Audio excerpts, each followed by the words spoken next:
দেখো যুবরাজ, আজ থেকে ধর্ম মতে আমি তোমার স্ত্রী।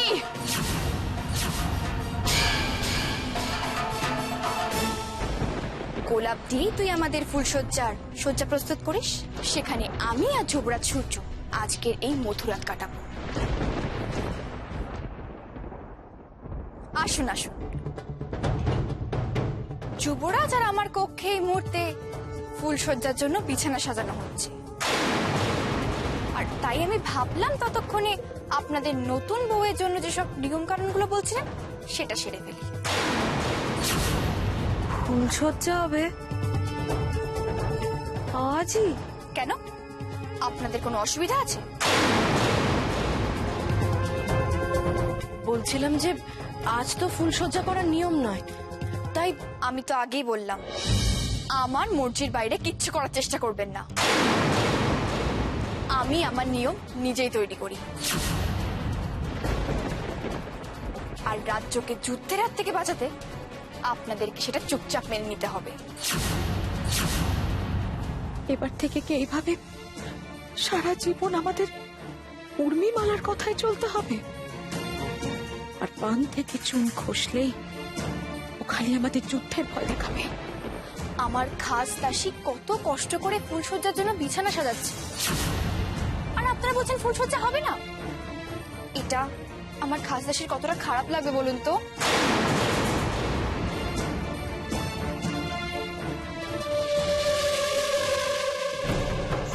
খাস দাসী তার মানে মলুয়া? মলুয়াকে দিয়ে উর্মিমালা তার ফুলসজ্জার বিছানা সাজাচ্ছে? এতটা নিচে কোনো মানুষ কি করে নামতে পারে? ও এইভাবে ইচ্ছে করে মলুয়াকে আঘাত দিতে চাইছে। দাদা, দাদা কোথায়? ও কি এসব জানে? না না, আমায় এক্ষুনি দাদার সঙ্গে কথা বলতে হবে।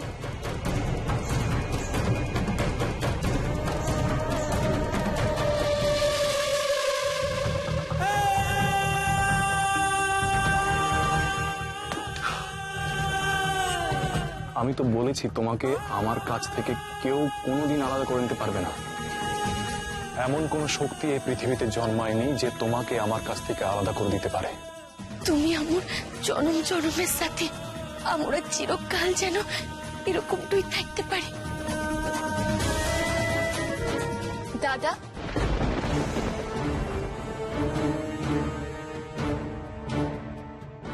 দাদা, কিছু বলছিস? কার থেকে নিজেকে লুকোচ্ছিস? আমার থেকে নাকি নিজের থেকে? এরকম কেন বলছিস? কারণ তোকে এরম ভাবে দেখে আমার অবাক লাগছে। ওখানে ওই উর্মিমালা মলুয়াকে দিয়ে তোদের ফুলসজ্জা বিছানা সাজাচ্ছে, আর তুই এখানে চুপ করে দাঁড়িয়ে আছিস। তাহলে তুইও আজ মলুয়া থেকে মুখ ফিরিয়ে নিলি? যে মেয়ে শুধু তোর কথা ভেবে সবকিছু নিজে ত্যাগ করে দিল, আজ তুই ওকে ত্যাগ করে দিলি? না, কখন না। তাহলে তুই কেন চুপ করে আছিস? তুই কেন ওকে ফিরিয়ে দিচ্ছিস? আমি মলুয়াকে ফিরিয়ে দিচ্ছি না রে, মলুয়া আমাকে ফিরিয়ে দিচ্ছে। ও কেন আমার সাথে এরকম করছে আমি কিচ্ছু জানি না। আমার সাথে ভালোভাবে কথাও বলছে না। আমি কিছু প্রশ্ন করলে বলছে আমার প্রশ্নের জবাব দিতেও বাধ্য নয়। ও তো জানে আমি শর্তের বাঁধনে আটকা পড়ে ওই উর্মিমালার সঙ্গে বিবাহ করতে বাধ্য হয়েছি, কিন্তু মনে প্রাণে আজও আমি মলুয়াকে ভালোবাসি। শুধু মলুয়াকে। আমাদের ভালোবাসা কখনো মিথ্যে হতে পারে না রে পদ্মা। মলুয়াও শুধু তোকেই ভালোবাসে দাদা। ওর চোখে আমি তোর জন্য সেই গভীর প্রেম দেখেছি। তাহলে আজও কেন তোর সঙ্গে এরকম আচরণ করছে? না দাদা, মানুষ চিনতে আমি এতটা ভুল করব না। আমায় জানতেই হবে মলুয়া কেন এরকম করছে। ও ও কেন তোকে সত্যিটা জানাতে চাইছে না? এর পেছনে অন্য কোনো কারণ নেই তো?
স্বপ্নেও ভাবিলাই একদিন আমুর নিজে হাতে তোমাকে অন্য কারোর হাতে তুলে দেবো।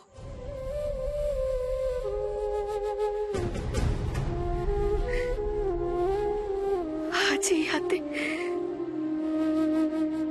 আমু তোমার ফুলসজ্জার বিছানা সাজে।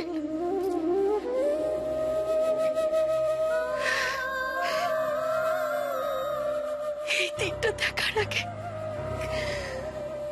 আমার মরণ হলো না কেন?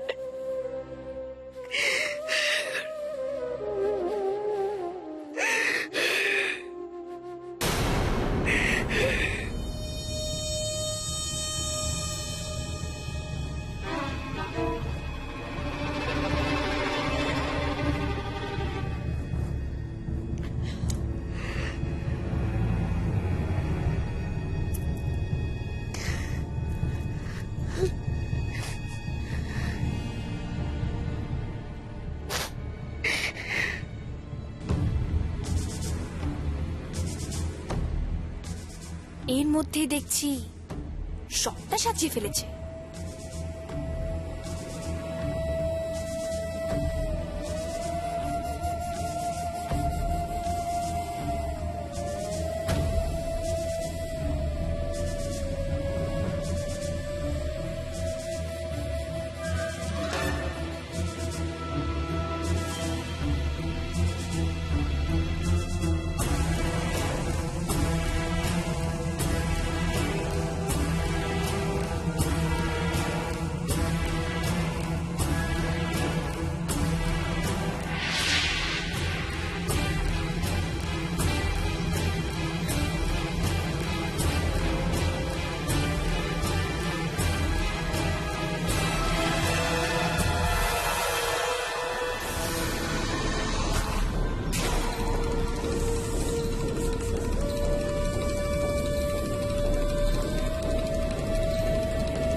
এখন থেকে আমার জীবনে থাকবে ফুল, আর তোর কপালে ঝুটবে কাঁটা। উর্মিমালা সাজলেই তো আর উর্মিমালা হওয়া যায় না। এবার দেখ, এই আসল উর্মিমালা তোর জীবনের প্রতিটা পদক্ষেপে কিভাবে কাঁটা বিছিয়ে দেয়। সবে তো শুরু, এরপর আরো অনেক খারাপ দিন দেখার জন্য প্রস্তুত হ মলুয়া।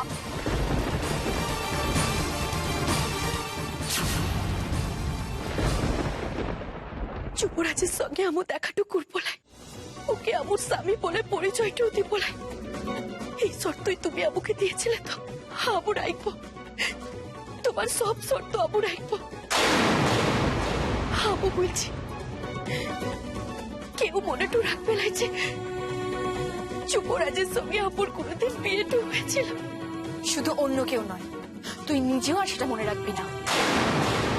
আমুর বন্ধুর কি কোনো দাম আছে? আমু কি পাইপলাম না পাইপলাম,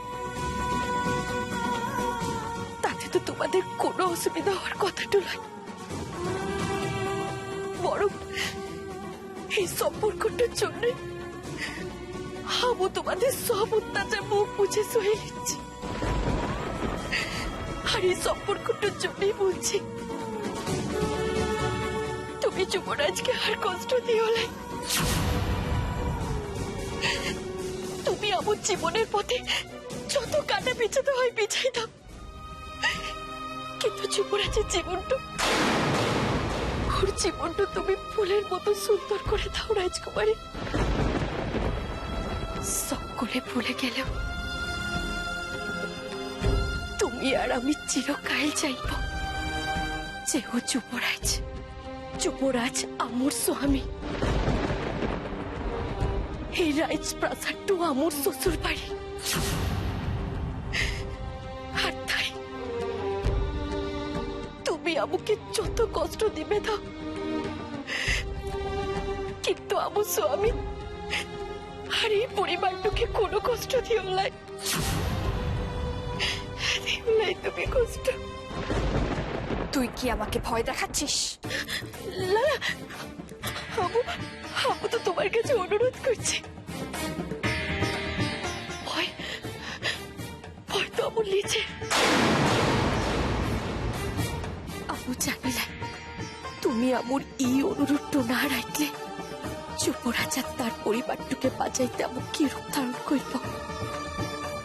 আমুকে যাতে তা না করতে হয় সেই কাজই করো রাজকুমারী।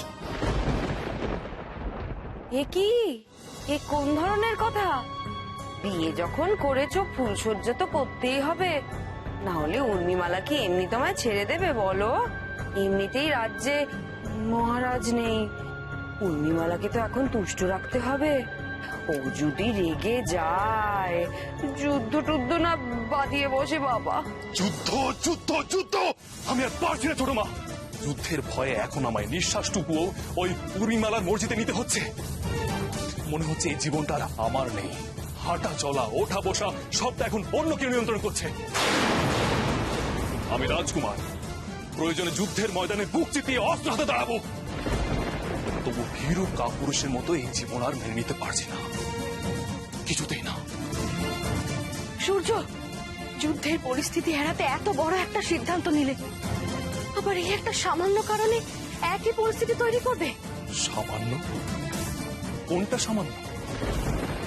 যাকে আমি আমার মনে কোনো স্থান দেইনি তাকে তাকে আমার কক্ষে, আমার শয্যায় কি করে স্থান দেব বড় মা? ও কি কথা? বিবাহ করে তো উর্মিমালাকে তুমি তোমার জীবনে স্থান দিয়েছো। এ তো এখন ওর অধিকার যে ও তোমার কক্ষে, তোমার শয্যায় অধিষ্ঠান করবে। তাহলে সেখানে আমি থাকবো না।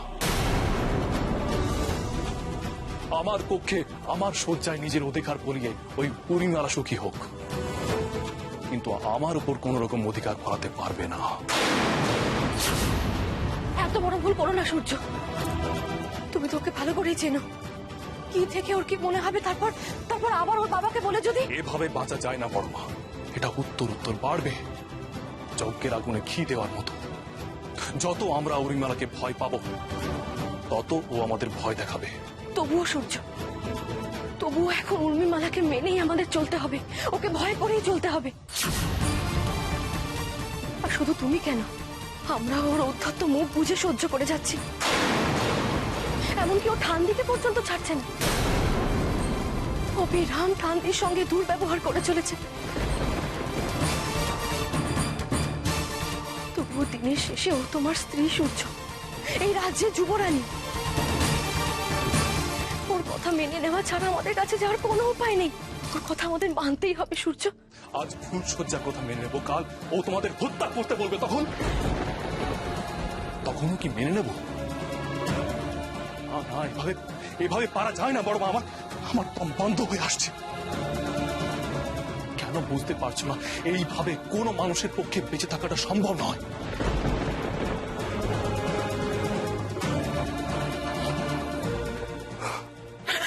সূর্য, মাগো, তুমি অন্তত আমার কথা বোঝার চেষ্টা করো। আমি জানি তুমি বুঝবে। এখন নিজেকে একজন যুবরাজ ভাবতেও আমার লজ্জা হয়। আমার মতো অসহায় যুবরাজ হয়তো এই পৃথিবীর আর কোনো রাজ্যে নেই। আমার মতো অসহায় মাও যে পৃথিবীর কোথাও নেই সূর্য। আমি জানি না তোর জীবন গড়ার ভার আমি কার হাতে তুলে দিলাম। সে তোর জীবনে কি ডেকে আনবে, সৃষ্টি না ধ্বংস? আমি জানি না, আমি কিচ্ছু জানি না, কিচ্ছু না। মাগো, ওই উর্মিমালার হাতে ভার না দিয়ে কার হাতে ভার দিতে মেজদি? ওই বেদেনির হাতে? ছি ছি, একজন বেদেনি হতো কিনা এই সূর্যবংশের যুবরানী। এই অনাচার মহারাজ কখনো মেনে নিতেন? আমিও মেনে নেব না। উর্মিমালার সঙ্গে ফুলসজ্জা রাত কাটানোর অনাচার আমি কিছুতেই মেনে নেব না, সূর্য, মানবো না। সূর্য, সূর্য, দাদা শোন না, দাদা, দাদা শোন।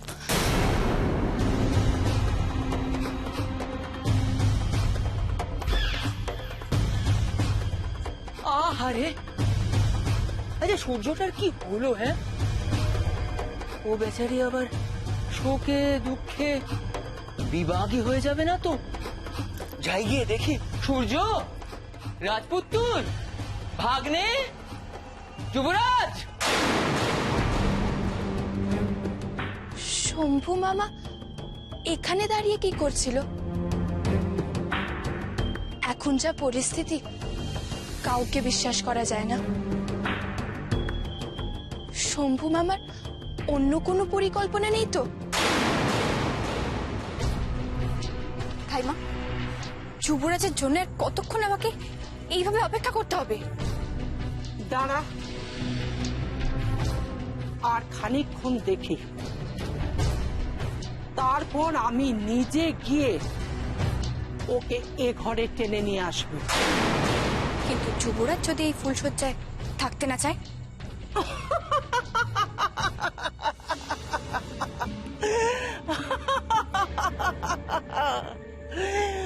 ভুলে যাস না, উর্মিমার আছে ধাই, সত্যর মুখে পড়বে ছাই। আমিও দেখি সে কেমন এ ঘরে না এসে থাকে। এসে গেছি, শম্ভু মুশকিল আসান। যত ভাবনা, যত চিন্তা গাঙের জলে ভাসা। মরুন দশা কেন? বলি, আপনার কি ফুলসজ্জে যে অত উৎফুল্ল হয়ে আসছে? আমার ফুলসজ্জা নয়, তবে যার ফুলসজ্জা সে বেঁকে বসেছে আসবে না বলে, এটা জানাতে গেল। কি এত বড় সাহস? শুধু সাহস নয়, একেবারে আস্পর্ধা। ভেবে দেখুন, এমন আস্পর্ধা যে নিজের বিয়ে করা বউয়ের সঙ্গে ফুলসজ্জা করবে না বলে বেঁকে বসেছে। তার বেঁকে বসবে না? এখন তোর প্রাণ, মন, জ্ঞান সবই ওই বেদিনী। আরে বাবা, এখন তো আপনাদেরই রাজত্ব। পারবেন না?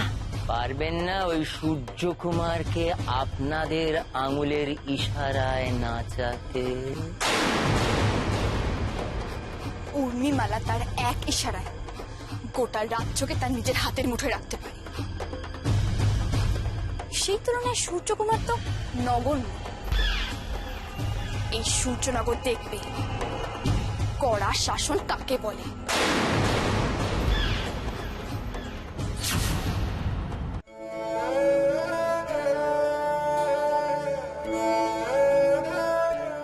হাপুর মতো অভাগী আর দুটোলাই হাপুর নিজে হাতে হাপুর স্বামীর জন্য ফুলসজ্জার বিছানাটা সাজাই দিয়ে আসলাম। তুমি জানতেও পারলে না যুবরাজ, যে বিছানাটাই তুমি আর উর্মিমালা একসঙ্গে রাত কাটাইবে, ওখানে তোমার মনোয়ার হাতের ছোঁয়াটো থেকে গেছে। সত্যি কি আজ তুমি উর্মিমালার হয়ে যাবে যুবরাজ? তুমি তুমি আর কোনোদিনও আমার হবে না যুবরাজ। আমার কোনোদিনও তোমার বুকে মাথা রেখে কাঁদতে পারবো না।